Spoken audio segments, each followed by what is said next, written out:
So, dear students, today we will study thermodynamic properties. So, there are two types of thermodynamic properties, namely extensive property and intensive properties. What are extensive properties and intensive properties? We will know this one. So, there are two types of thermodynamic properties. Number one, extensive property, and number two, intensive property. Extensive property and intensive property. First, we will know what is extensive property. What is an extensive property? The property which depends upon the quantity of matter present in the system is called extensive property. So, what is extensive property? The property which depends upon the quantity of matter. What are those properties? Write down extensive property. The property which depends on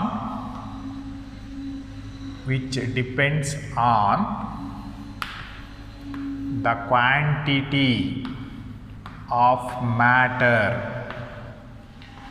present in the system is called extensive property.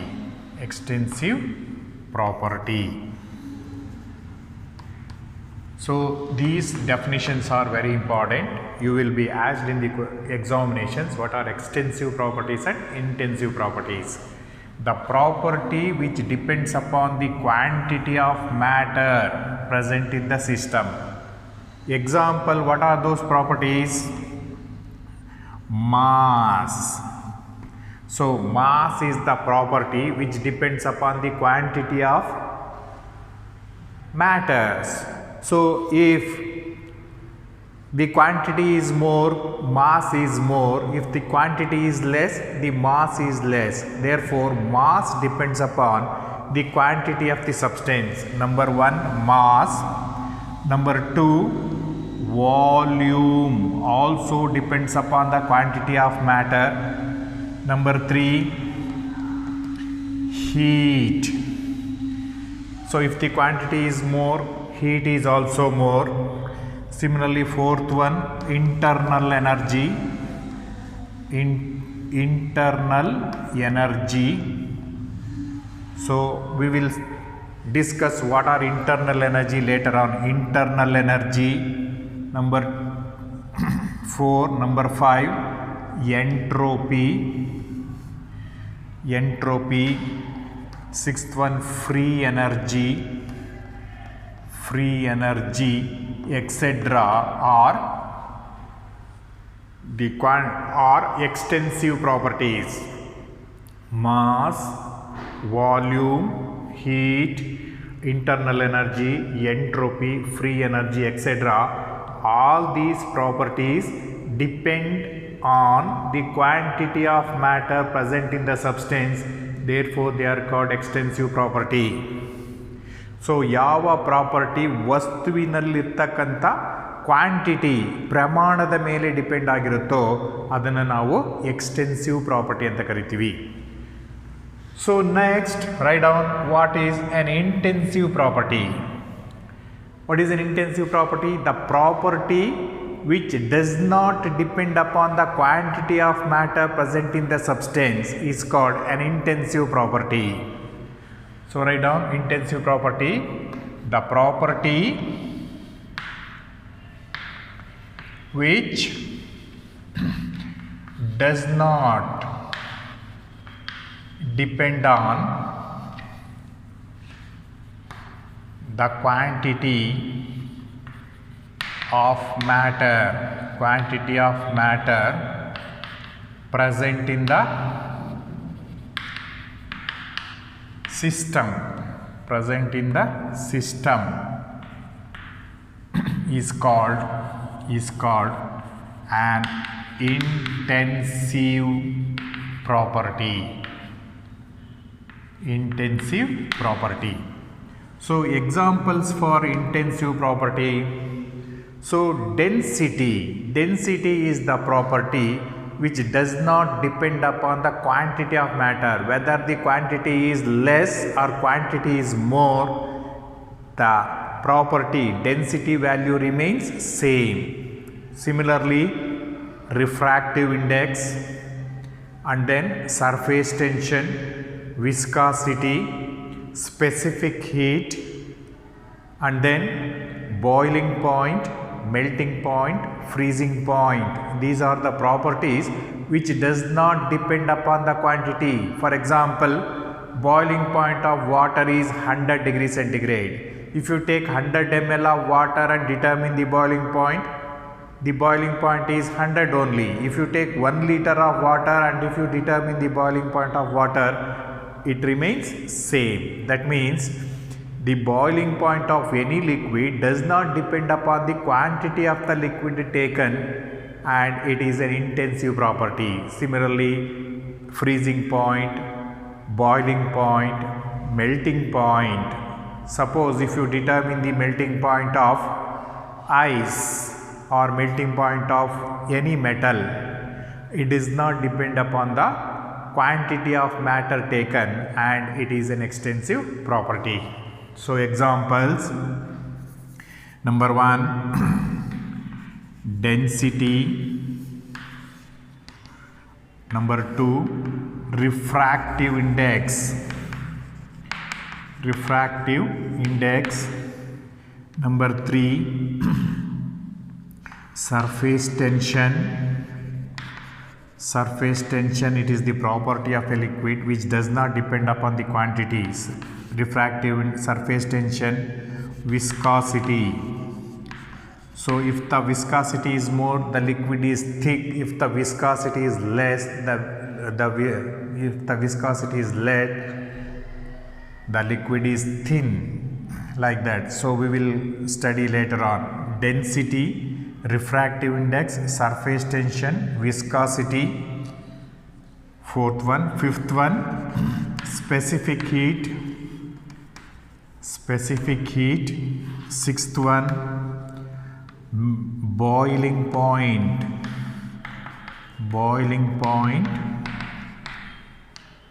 Seventh one, melting point, etc. are intensive properties. So the definitions of these two properties are very important.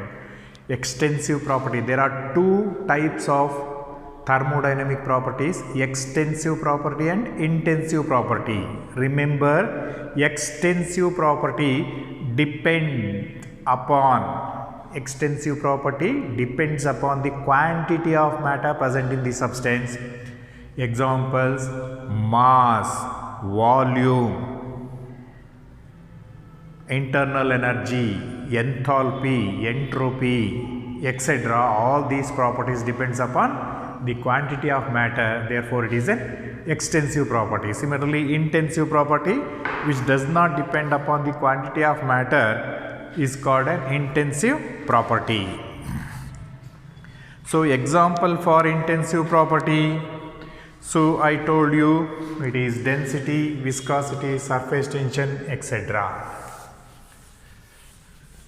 So now we will know the next thermodynamic property, namely internal energy.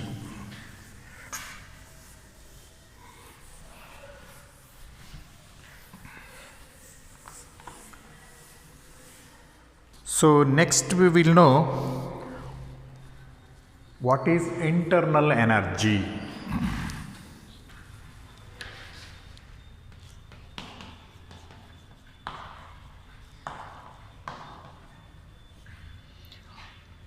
Internal energy is denoted by capital U.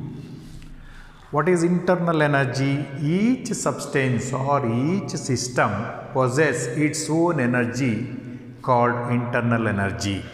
For example, this piece of chalk has its own energy, a stone has its own energy, water has its own energy. That means each substance or each system has its own energy, which is called internal energy. Internal energy is the sum of kinetic energy and potential energy possessed by the substance or system. So, internal energy is denoted by U. The unit of internal energy is joule or kilojoule. So, internal energy is a state function and an extensive property. So, all these comes under internal energy. So, write down what is internal energy. Internal energy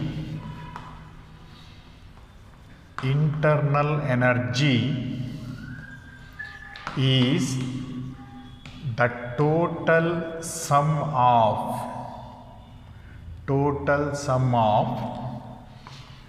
the kinetic energy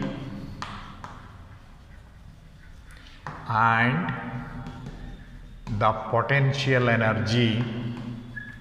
Kinetic energy and the potential energy possessed by the system. Internal energy is the total sum of kinetic energy and potential energy possessed by the system. What is kinetic energy?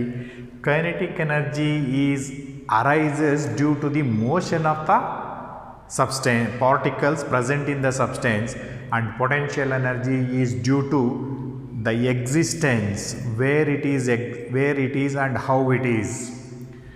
Next, it is denoted by U.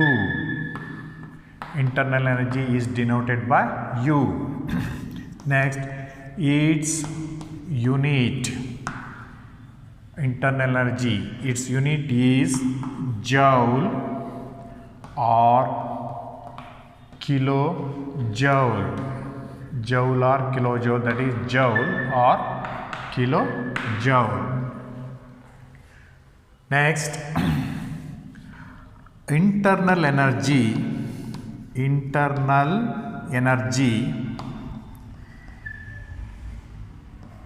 arises due to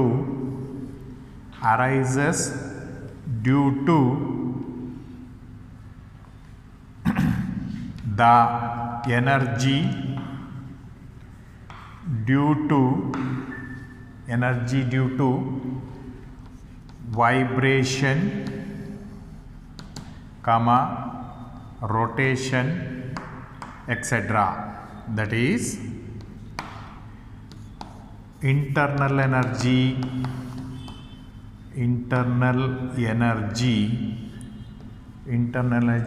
U equals UR plus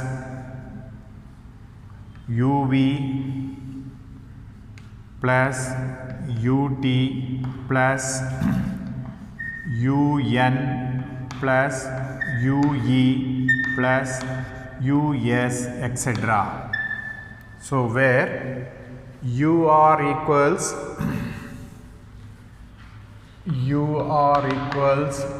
rotational energy,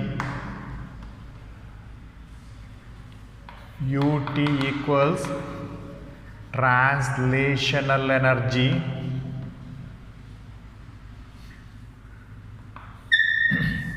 UV equals vibrational energy, UN equals nuclear energy, UE equals electronic energy,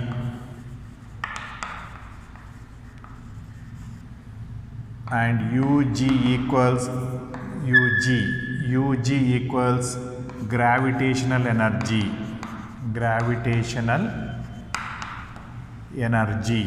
So internal energy arises due to, so the internal energy of a system arises due to rotation of the molecules, vibration of the molecules, transition of the molecules from one level to another level, nuclear energy, electronic energy, gravitational energy, etc. The energy possessed by the system is called internal energy. It is the sum of kinetic energy plus potential energy. It is denoted by capital U and its unit is joule or kilojoule. So, how the internal energy arises? Internal energy arises due to rotation of the molecules, vibration of the molecules, transition of the molecules, nuclear energy, electronic energy, gravitational energy, etc. So, next coming to important notes regarding internal energy.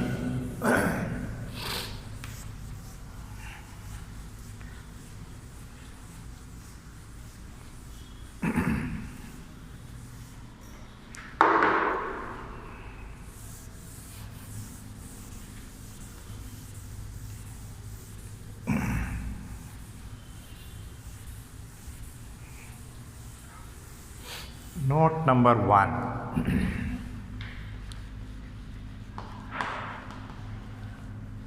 Internal energy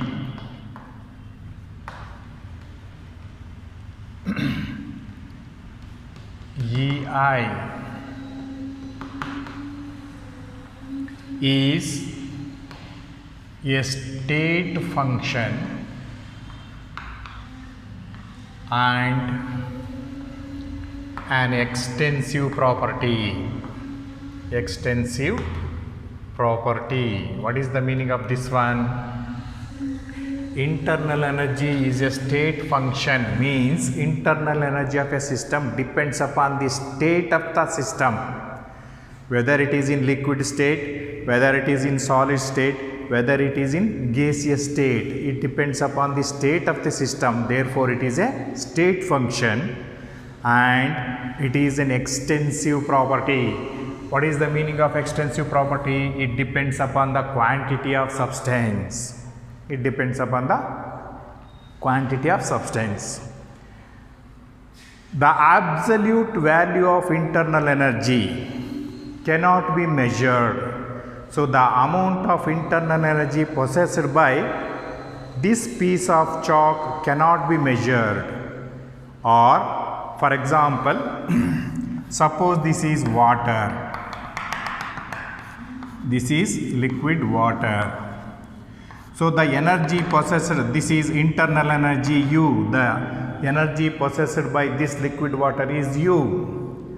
We cannot measure the absolute internal energy of water, but when water changes from liquid state to gaseous state, so this state is U2, suppose this is gaseous state, its state is internal energy is U1, then change in internal energy delta U is equal to U2 minus U1, this can be measured. The absolute value of internal energy cannot be measured, but when a system changes from one state to another state, this is liquid state, this is gaseous state. When a system, liquid water changes from liquid state to gaseous state, the change in internal energy, the amount of internal energy changes. So, that is delta U. So, change in internal energy delta U can be measured by this formula U2 minus U1, where U2 is the internal energy in the this is U2, this is U1. Internal energy in the final state, minus internal energy in the initial state. So that is point number 2. Number 2, the absolute value of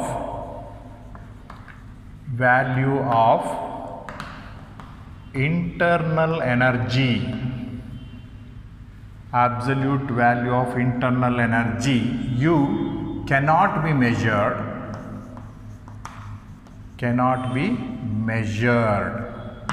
but the change in internal energy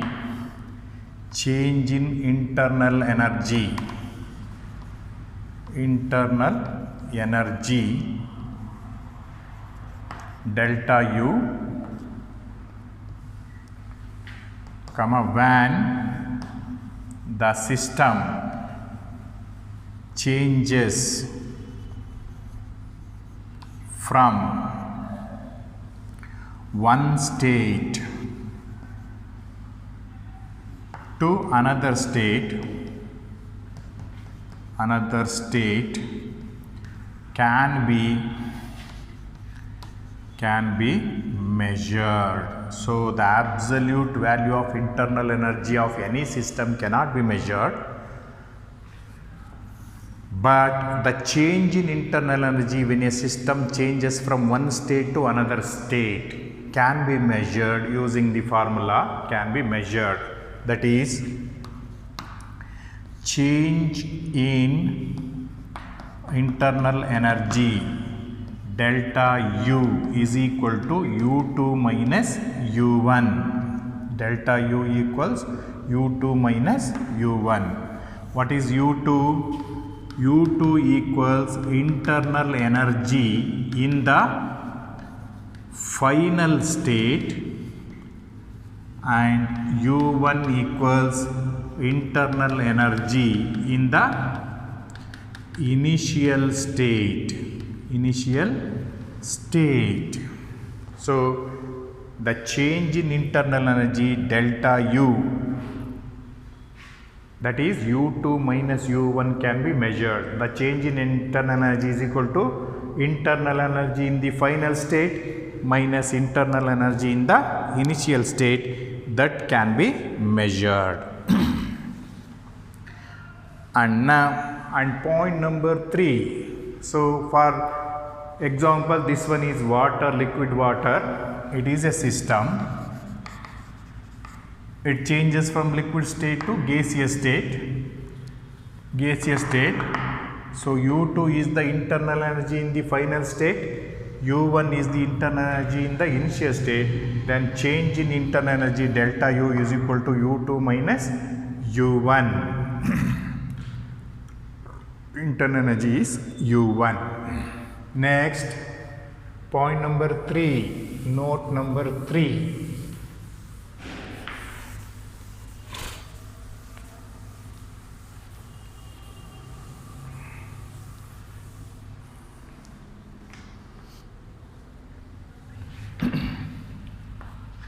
Internal energy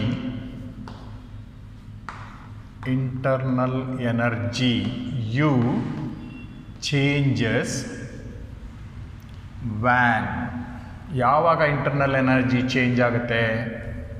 When, number 1, a system, when a system, how you can write this, when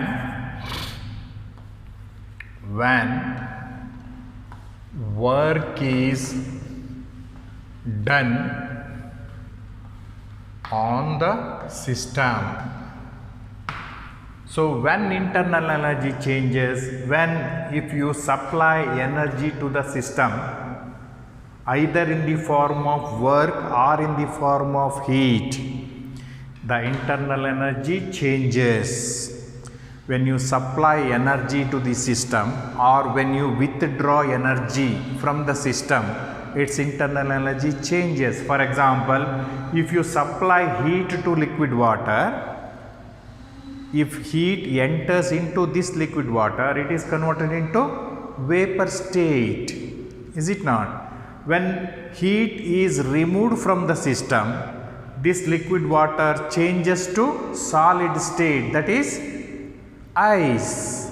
So the internal energy, when the system changes its state, its internal energy also changes. When the internal energy changes, when the system changes its state, its internal energy changes. How to change its internal energy? How to change its state? The state of a system can be changed by supplying energy either in the form of heat or in the form of work, or if you remove the energy from the system either in the form of heat or in the form of work, the internal energy changes. So when work is done on the system, so when the internal energy changes, when the internal energy changes when the system changes its state. Internal energy changes when work is done on the system or by the system. When the work is done on the system or by the system. Number 2, when heat is supplied into the system, when heat is supplied into the system or out of the system. When heat write down like this, when heat enters into the system,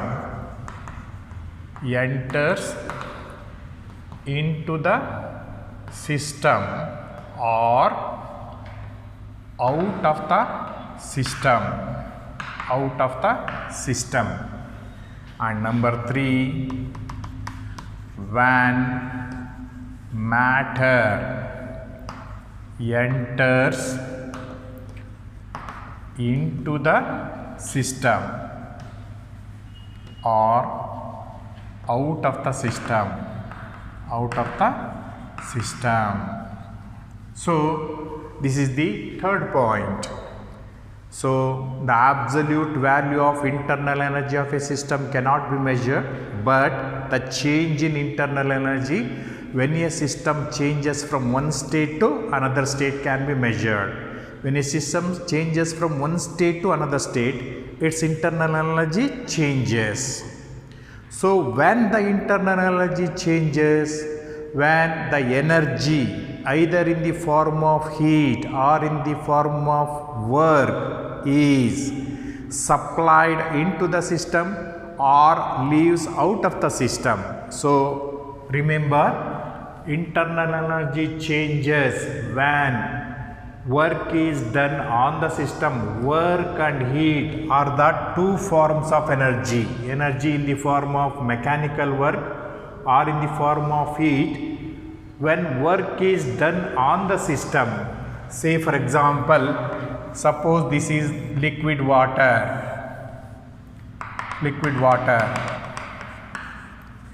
So how to changes its state? By doing mechanical work. Suppose if this is a pedal, so if you rotate this water, what happens? If you apply work on the system, its temperature increases. When the temperature increases, its state increases, its state changes. So this is work done on the system. If the work is done on the system, what happens? Its internal energy increases. When work is done by the system, if the system itself work, it do the work by the expense of its internal energy, therefore internal energy decreases. So internal energy changes when work is done on the system and work is done by the system. If work is done on the system, internal energy increases.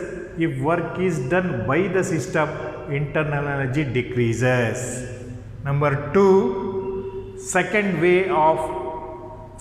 method, internal energy changes when heat enters into the system.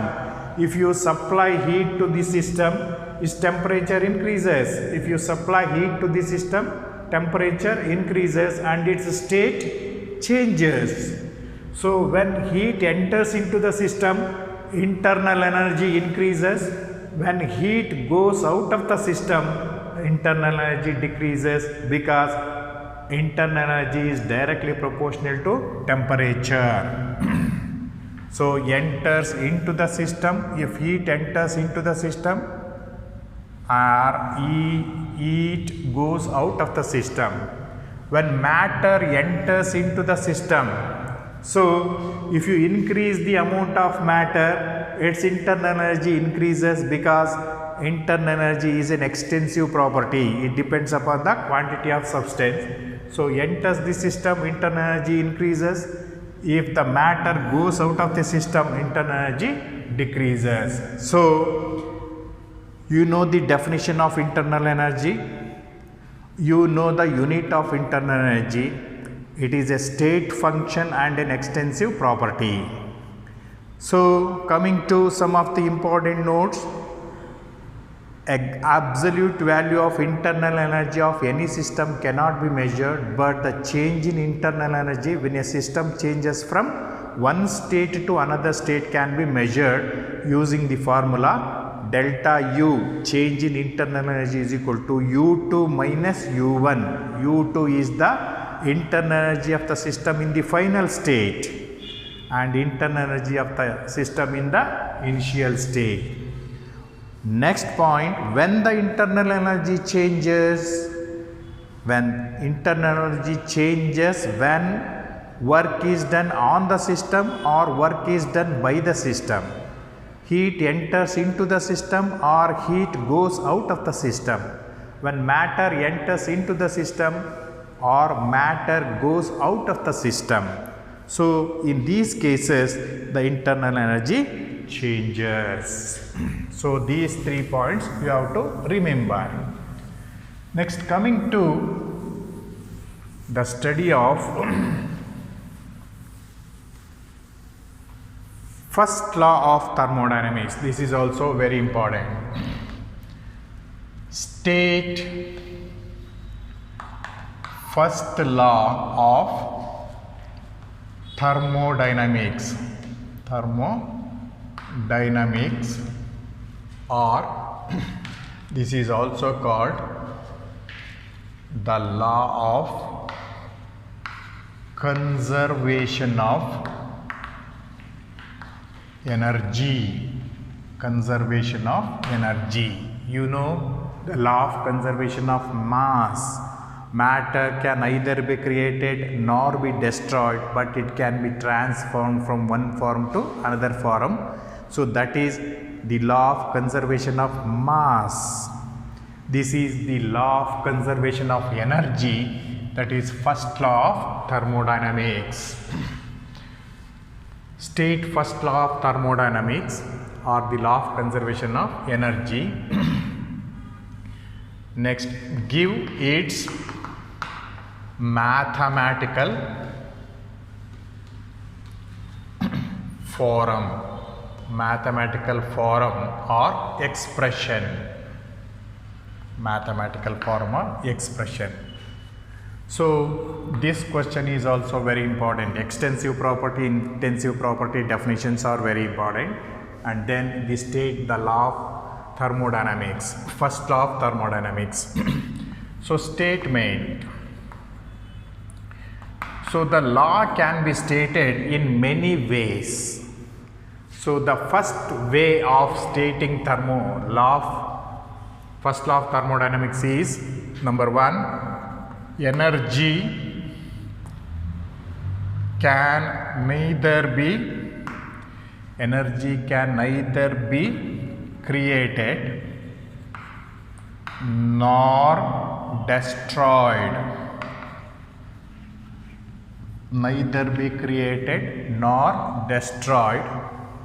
but it can be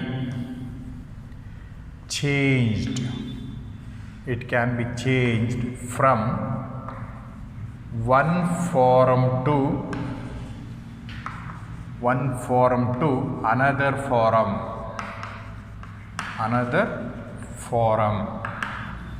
So this is the first method of stating first law. Energy can neither be created nor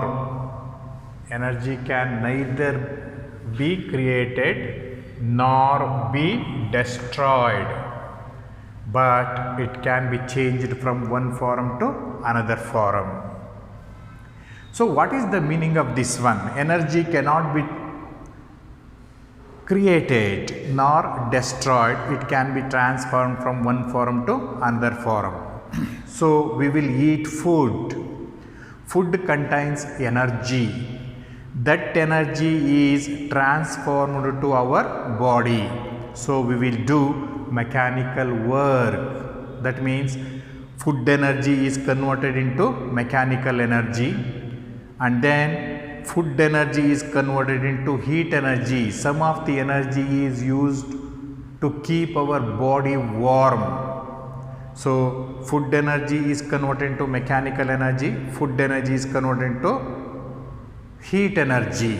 Similarly, when you burn a petrol in running a motor vehicle, what happens? Chemical energy of the petrol is converted into mechanical energy.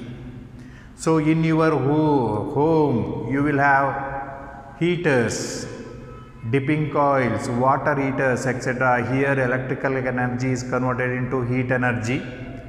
So during the production of electrical energy from hydroelectric projects, what happens? The potential energy of water is used to rotate turbines and thereby generate electricity. So potential energy of water at the higher level has got higher potential energy. When it falls on the turbines, the turbine rotates. So potential energy is converted into mechanical energy, and then this mechanical energy is converted into electrical energy. So electrical energy can be converted into heat energy, electrical energy can be converted into light energy, electrical energy can also be converted into mechanical energy, and so on and so forth. So one form of energy can be converted into another form of energy, but we cannot create energy and we cannot destroy energy. So that is the meaning of this one. Energy neither be created nor be destroyed, but it can be changed or transformed from one form to another form. Second way of stating is, when one form of energy disappears, an equivalent amount of another form of energy appears. When electrical energy is used to convert into heat, so electrical energy disappears, heat energy appears. Electrical energy disappears, light energy appears.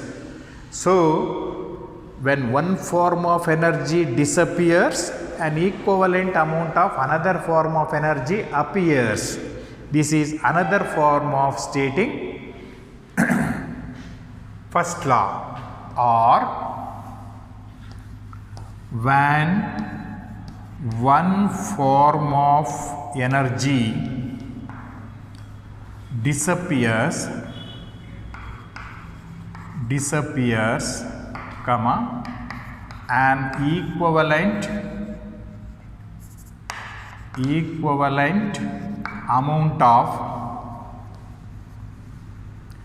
equivalent amount of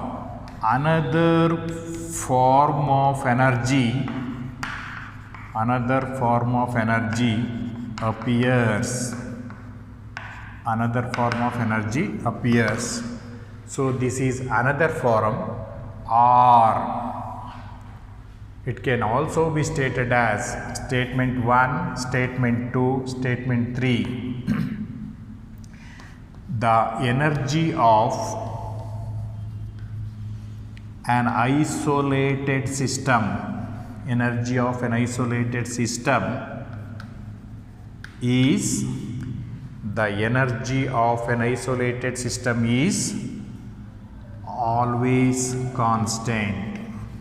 Always constant. Energy of an isolated system is always constant.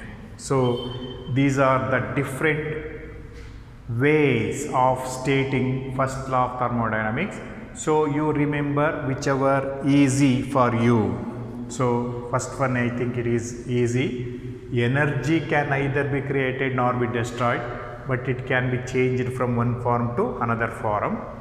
When one form of energy disappears, an equivalent amount of another form of energy appears, or the energy of an isolated system is always constant.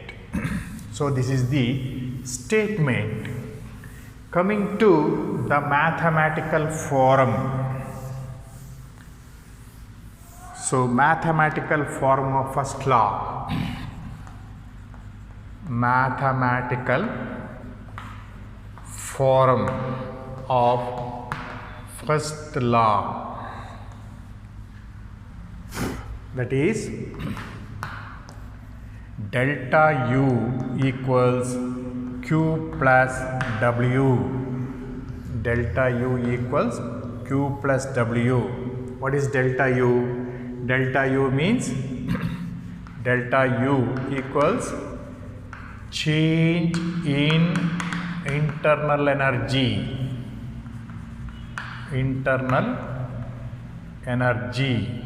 Change in internal energy. Q is equal to amount of heat absorbed by the system. Amount of heat absorbed by the system. W equals amount of work done on the system. On the system. This is very important. So here W is positive. If W is positive, work is done on the system.